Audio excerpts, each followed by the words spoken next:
Mis hermanos, Dios les bendiga. Quiero en esta clase mostrarles lo importante que es siempre leer el contexto a la hora de interpretar un pasaje bíblico. Esto ha sido el problema de mucha falsa doctrina que circula en el mundo cristiano. Textos aislados de su contexto. Hay muchos cristianos que ni saben lo que es un contexto. Las peores falsas doctrinas, las herejías más grandes que existen en el mundo cristiano han sido creadas con versículos sacados de contexto. Y vamos a ver en esta clase lo importante que es siempre analizar el contexto para poder interpretar un pasaje bíblico. Ahora, ¿qué es un contexto? Noten lo que dice la RAE, Diccionario de la Real Academia Española, dice así: contexto, entorno lingüístico del que depende el sentido de una palabra, frase o fragmento determinado. En otras palabras, lo que está diciendo acá la RAE es de que un contexto es lo que está antes y después del texto. Porque noten cómo dice, entorno lingüístico del que depende el sentido de la palabra. O sea que la palabra que estamos interpretando depende de un entorno, de lo que está antes y después del texto. Ahora, vamos a analizar una historia que se ha tergiversado, se ha torcido, se ha malinterpretado y se ha sacado fuera de contexto para enseñar la herejía de que el alma es inmortal y que los muertos, después de muertos, no están muertos, sino que siguen viviendo en otra esfera. Eso se le conoce como la doctrina de la inmortalidad del alma. Es una doctrina que comparten católicos y protestantes. Creer de que cuando alguien muere, no muere del todo, sino que hay una parte de su ser que sigue viviendo en otra esfera. Usan muchos pasajes bíblicos, pero el pasaje que más usan para defender esta doctrina de la inmortalidad del alma es la historia de la pitonisa de Endor, cuando el rey Saúl fue a consultar a una pitonisa y supuestamente la pitonisa le hizo traer al profeta Samuel, que el profeta Samuel ya antes había muerto. Vamos a leer la historia, vamos a ver cómo la interpretan los protestantes y católicos y vamos a ver cuál es la correcta interpretación siempre y cuando respetemos el contexto.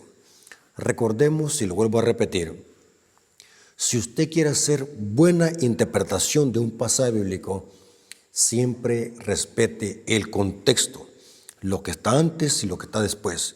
Si no hace eso, va a andar predicando tremendos errores de interpretación bíblica.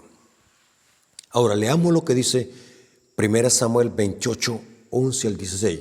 El contexto dice que el rey Saúl había aniquilado a todos los encantadores y adivinos, y dice que Saúl anteriormente había caído en rebelión, estaba en desobediencia abierta en contra de Dios. Y dice el texto que Dios no le había contestado a Saúl, ni por sueño, ni por profeta, ni por Urín y por Tumín. El Urín y Tumín eran dos piedras que estaban en la parte superior del pectoral. Estaban las 12 piedras, habían 12 piedras en el centro, y el Urín y el Tumín estaban en la parte superior del pectoral. A través del Urín y el Tumín, Dios también daba mensajes a los reyes y también a los profetas y jueces de Israel.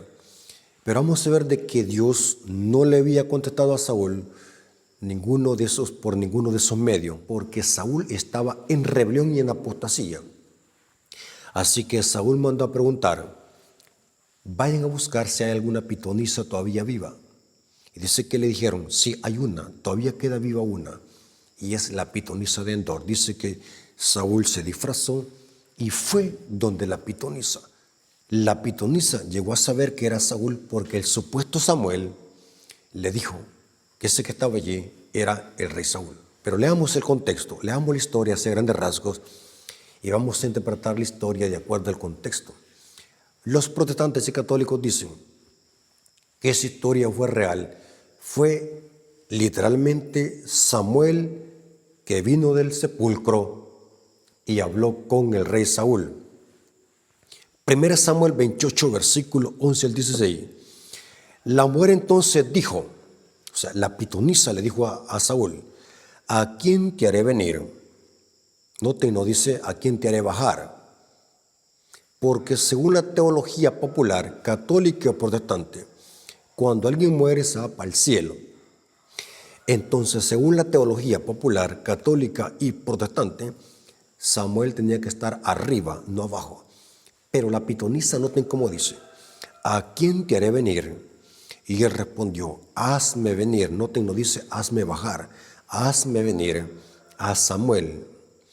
Y viendo la mujer a Samuel, clamó en alta voz y habló aquella mujer a Saúl, diciendo, ¿por qué me has engañado?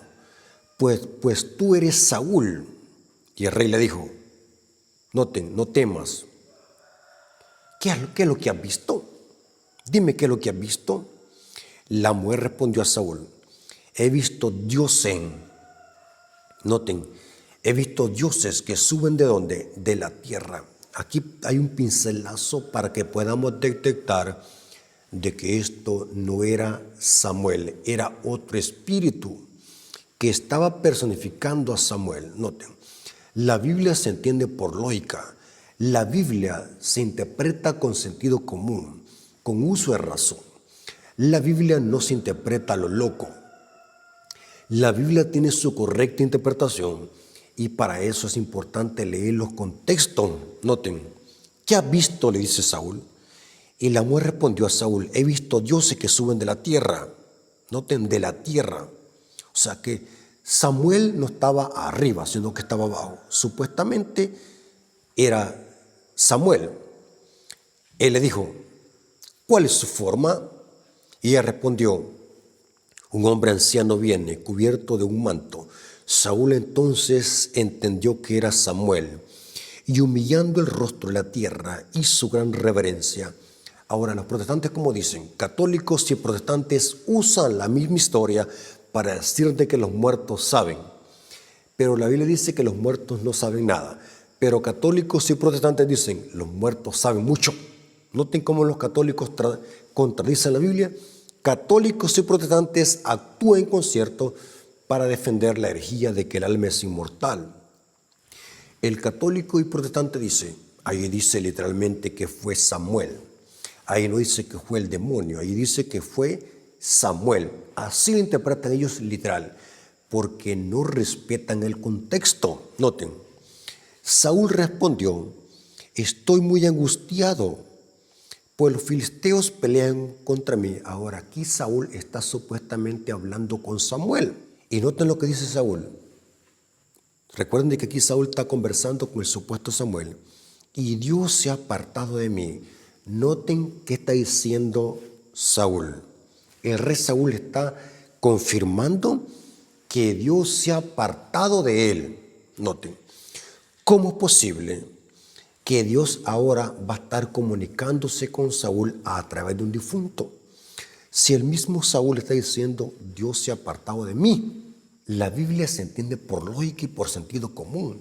Y no me responde más, ni por medio de profeta, ni por sueños. Por esto te he llamado, para que me declares lo que tengo que hacer. Y noten cómo dice el supuesto Samuel. Entonces Samuel dijo, ¿por qué me preguntas a mí? Si Jehová se ha apartado de ti y es tu enemigo. Noten que el mismo supuesto Samuel, digo supuesto porque vamos a ver de que no era el profeta Samuel, sino que era el diablo personificando a Samuel. Ahora, el mismo Samuel está diciéndole, si Dios es tu enemigo, usemos la lógica, hermanos. Si Dios no le contesta a Saúl, si Dios es enemigo de Saúl, ¿cómo Dios ahora iba a estar usando a un difunto, a un supuesto difunto, para transmitirle un mensaje a Saúl. Esto sería contradictorio, no tiene sentido. Esto contradice la misma Biblia. Vamos a ver por qué razón la contradice. Si usamos la interpretación católica y protestante de esta historia, si la usamos tal como ellos la interpretan, de que fue Samuel literalmente, que Dios hizo excepción en ese momento de usar a un muerto, lo cual eso es espiritismo, consultar a los muertos, es algo que Dios lo aborrece. Ellos dicen, aquí Dios hizo una excepción, usó la brujería para transmitir un mensaje a Saúl. Esto es contradictorio, porque el mismo Saúl había dicho, Dios no se comunica conmigo por ningún lado. Y ahora el supuesto Samuel le dice, ¿por qué vienes a preguntarme a mí? Si Dios se apartó de ti y Dios es tu enemigo, ¿qué te está pasando? Ahora vamos a ver de que esto tiene su correcta interpretación que armoniza con toda la Biblia. La Biblia, para poderla interpretar, es necesario leer el contexto. Es importante, dice un dicho, un texto sin su contexto es un pretexto. Hay muchos protestantes que ni saben qué es un contexto. Yo por eso les digo, por lo menos hubiesen ido a la escuela. En la escuela enseñan lo que es un contexto. Hay contextos históricos, contextos culturales, contextos bíblicos, contextos teológicos. Hay mucho contexto para poder interpretar un pasaje bíblico. En este caso vamos a ver de que este no era Samuel, sino que era un demonio que personificó a Samuel. Aunque el texto no lo diga, porque este es otro argumento falso y debilucho que usan católicos y protestantes. Digo los dos grupos porque los mismos argumentos usan ellos para defender esta doctrina. Es evidente que tanto católicos como protestantes creen de que el alma es inmortal. Una doctrina griega pagana, la inmortalidad del alma. El católico y protestante ahí dice que fue Samuel. Ahí no dice que fue un demonio, dice Samuel. Y ahí se quedan.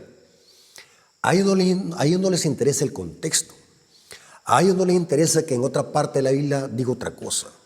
A ellos no les interesa que la Biblia se contradiga. Ellos lo que quieren es que así dice el texto y así lo tienen que aceptar. Claro, hay pasajes bíblicos que debemos de aceptarlos tal como son, que no necesitan ningún tipo de interpretación. Por ejemplo, cuando la Biblia dice, un ejemplo, Dios es amor. Yo no necesito darle otra interpretación al texto porque está fácil de entenderlo. No necesito teología. La Biblia categóricamente dice que Dios es amor. Fácil de entenderlo y de aceptarlo. Ese texto no necesita ni leer el contexto, ni hacer excesos, ni hermenéutica, porque el texto es simple y fácil de entender. Dios es amor. Eso lo puede entender una persona estudiada, un teólogo, un erudito, o una persona que nunca haya ido a la escuela, lo puede entender de que Dios es amor. Pero estamos analizando un pasaje oscuro que se puede prestar a malas interpretaciones, por eso es bueno siempre usar este principio, el contexto. Vamos a ver de que el contexto no permite pensar de que Dios haya usado al muerto, al cadáver de Samuel, para supuestamente dar un mensaje al rey Saúl. Es imposible, porque si creemos eso, entonces la Biblia cae en tremendas contradicciones. Ejemplo, según la Biblia, y esto lo voy a presentar a grandes rasgos, si alguien quiere todo el artículo o el estudio con citas bíblicas, se lo puedo mandar, comuníquese conmigo. De paso, tengo un grupo en WhatsApp y tengo un grupo en Telegram, donde publico mis artículos y transmito información y libros en PDF. Muy buena información. Primer argumento que desmantela la teología protestante y católica respecto a la interpretación de este pasaje. Según la Biblia, Dios, desde principio a fin de la Biblia, condena la brujería. Inclusive el libro de Apocalipsis habla mucho sobre este pecado capital, la hechicería, la brujería. En la ley de Moisés, de paso que era ley de Dios, pero se le conocía ley de Moisés porque Moisés le escribió por orden de Dios, se le conocía como ley de Moisés al Pentateuco, a la Torá, pero todas eran leyes de Dios. Pero en la ley de Moisés decía de que el que consultaba a los brujos y los encantadores tenía que ser lapidado. Eso lo dice Levíticos 19:31 y Deuteronomio 18:10 al 14, y lo dice Levíticos 26. La brujería, la adivinación, el espíritu de Pitón era pecado capital en la economía hebrea. Dios abomina ese pecado, era uno de los pecados capitales porque se pagaba con pena de muerte. En la ley civil de Israel, en la teocracia de Israel, se aplicaba la pena de muerte, la lapidación, que era la ley civil en la teocracia de Israel. Porque Dios sabía que el que consultaba donde un brujo o donde un adivino estaba consultando directamente con el diablo. Por eso es que este pecado era capital y era que la persona que practicaba esto era lapidado. Ahora, ¿cómo es posible que ahora Dios esté aceptando algo, según la interpretación de los protestantes, que antes Él lo aborrecía? Esto contradice. Si usamos la historia de Samuel y Saúl, literal, entonces esto contradice, como queriendo decir, Dios ahora permite el pecado de la brujería. Eso es inconsistente. Para Dios, la brujería será abominable en el Génesis, en el Apocalipsis, en los Evangelios, en todas partes de la Biblia.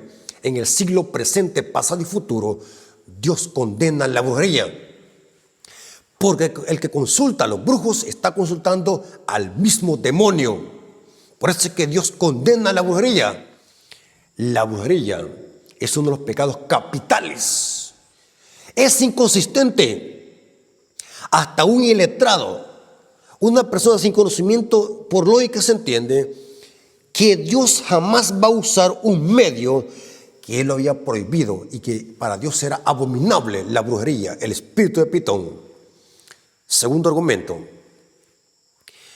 dice la historia de Saúl y la pitonisa de Endor, que cuando Saúl llegó, donde la pitonisa le dice a la pitonisa, hazme venir a Samuel, y dice que la pitonisa dice, veo dioses que suben de la tierra. No cabe duda que esto era un espíritu demoníaco, era un espíritu satánico que estaba tomando forma de Samuel.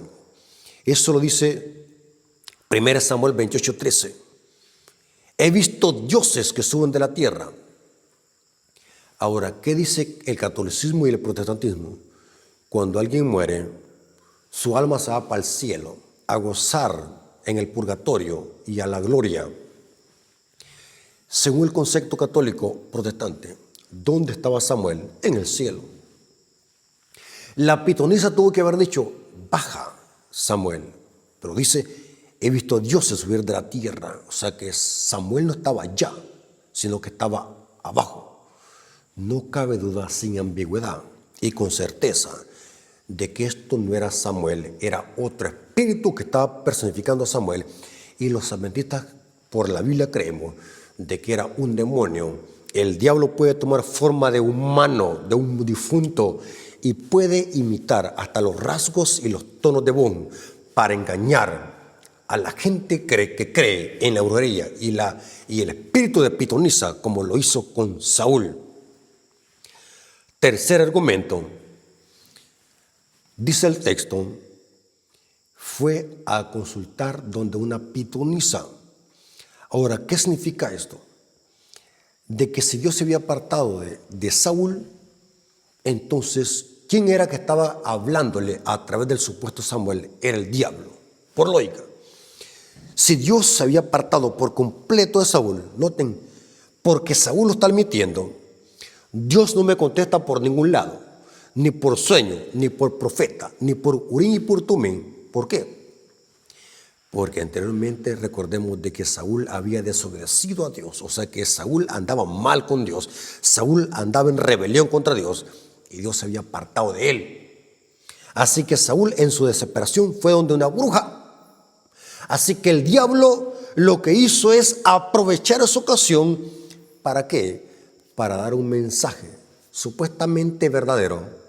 Noten, porque el diablo conoce el futuro y muchas veces atina. No es porque sea omnisciente, sino porque el diablo algunas veces atina. Lea Deuteronomio capítulo 13, versículo 1 al 6. Dice que el diablo también puede hacer milagro, puede atinar, puede que muchas veces se cumpla lo que pronosticó. Aquí vemos de que no era Samuel, era un demonio que personificó a el profeta Samuel, porque el mismo Saúl está admitiendo: Dios no me ha contestado ni por ningún medio.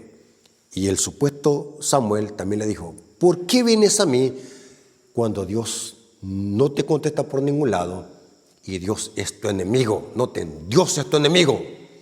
No está diciendo Dios es tu amigo, Dios es tu enemigo. Cuarto argumento, la Biblia enseña categóricamente, desde Génesis hasta Apocalipsis, que los muertos no saben nada.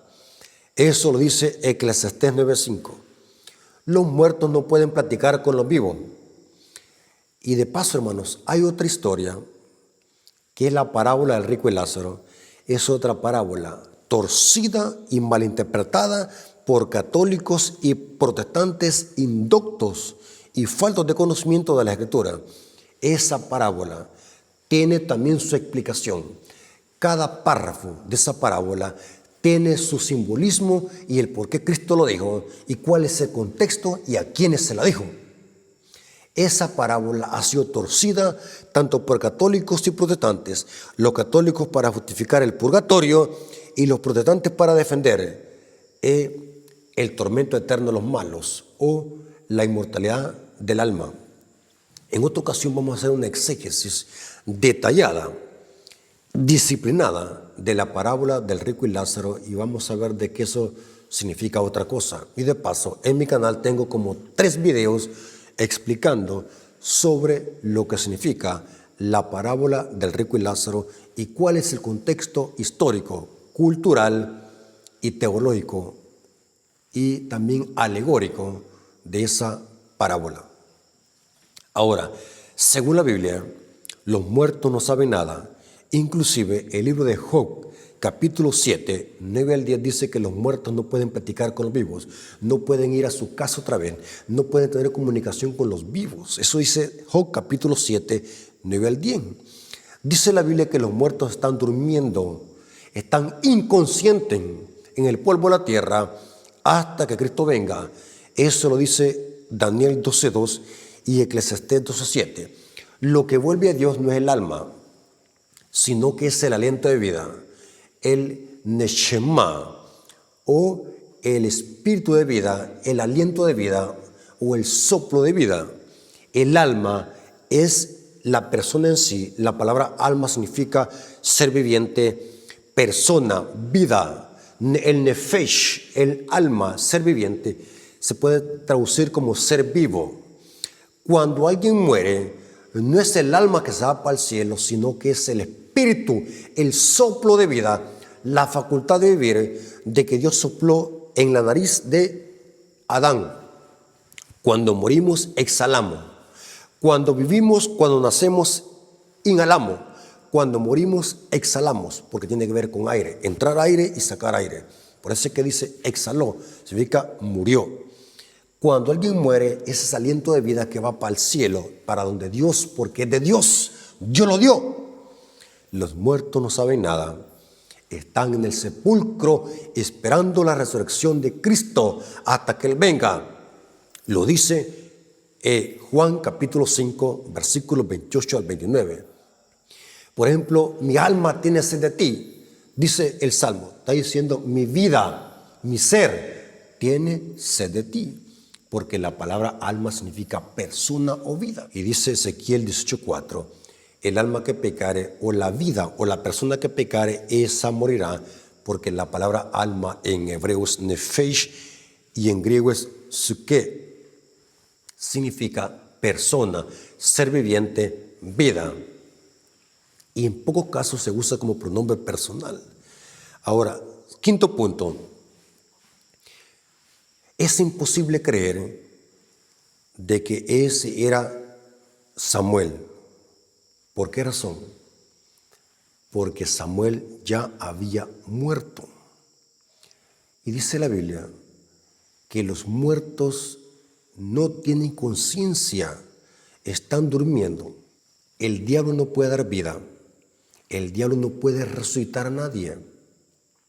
O sea que lo que pasó en esta reunión siniestra, en este lugar de brujería, fue una falsificación. No fue el real Samuel, sino que el diablo tomó la apariencia de Samuel. El diablo tiene esa facultad de aparecerse como un fantasma. El diablo personifica a los difuntos, porque el diablo no puede dar vida, no puede resucitar a nadie, no puede crear. El atributo de dar vida y resucitar a los muertos es solamente de Dios. Dios es el autor de la vida. Cristo es la vida. Cristo es la resurrección y la vida. Por eso es inconsistente pensar de que fue literalmente Samuel. Es ilógico, no tiene sentido. ¿Por qué razón? Porque Samuel ya había muerto y los muertos no saben nada. En esta reunión no se hizo presente Samuel, sino que fue un espíritu de Pitón. Entonces le pregunten, según la Biblia, ¿qué capacidad tiene el diablo de poder personificar a un muerto? ¿Será que el diablo tiene esa capacidad? Sí. Toda esa gente que dice que vio a seres queridos, que vio fantasmas en la noche, no es que vio al muerto, sino que vio a un demonio. El diablo tiene potestad para poder personificar a un difunto. ¿Cómo lo sabemos?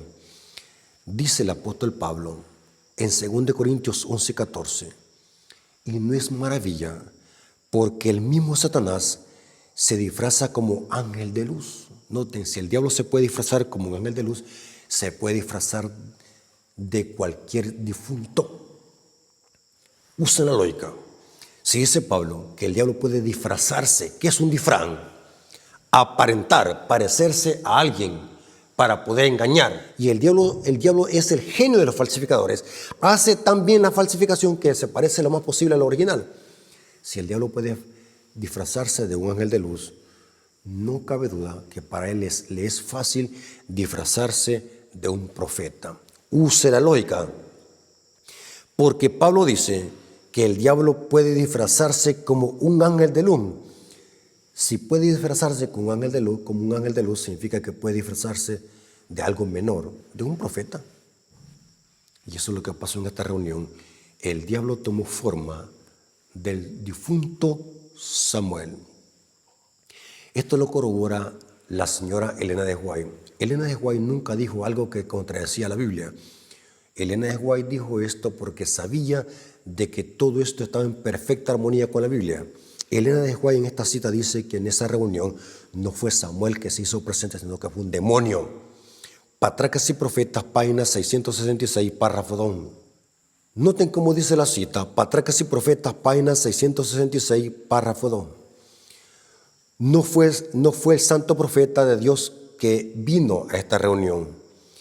Evocado por los encantamientos de la pitonisa, Samuel no estuvo presente. Noten, Samuel no estuvo presente en aquella guarida de los espíritus malos. Noten que era una guarida.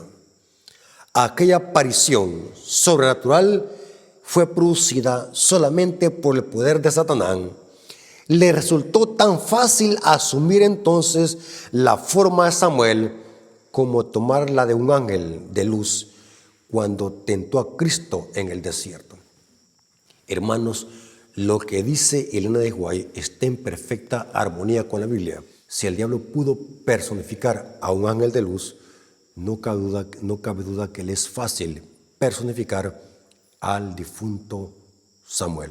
Hermanos, la interpretación adventista es más coherente, más con sentido, más sólida y con más información que la que dan católicos y protestantes, que es supremamente superficial. Por eso, hermanos, yo soy adventista, porque la iglesia adventista tiene un estudio más profundo y detallado y sistemático de la Biblia. En este caso no cabe duda que quien se hizo presente en esa guarida de brujería fue el demonio que personificó al difunto Samuel. Así que, hermano, el objetivo de esta clase es para que siempre tengamos en cuenta eso. Cuando usted encuentre un versículo difícil de entender, recuerda siempre: voy a leer el contexto, voy a ver qué es lo que dice este texto, voy a ver qué dice otro texto para poder armonizar la Biblia para que nunca se contradiga, porque Dios no se contradice. Los que se contradicen son los indoctos que no saben leer las Escrituras. Así que, hermanos, Dios me los bendiga y que la honra y la gloria haya sido para nuestro Dios. Vengamos de rodillas para darle gracias a nuestro Dios. Oremos. Bendito Señor que estás en el cielo, santificado sea tu nombre. Te agradecemos por tu palabra. Gracias porque nos permitiste estudiar tu palabra de una forma disciplinada, con sentido y respetando los contextos de tu palabra. Gracias por esta información que nos da la Iglesia Adventista. Gracias por este conocimiento y gracias por tu amor y tu misericordia. Te lo agradecemos en el nombre de Jesús. Amén. Mis hermanos queridos, que Dios me los bendiga. Recuerden siempre, si aún no se han suscrito al canal, suscríbanse, den me gusta a los videos, comenten y lo más importante, vean los videos para que podamos crecer en este ministerio y podamos llegar a muchas personas con la verdad presente. Dios me los bendiga. Hasta pronto. Maranata.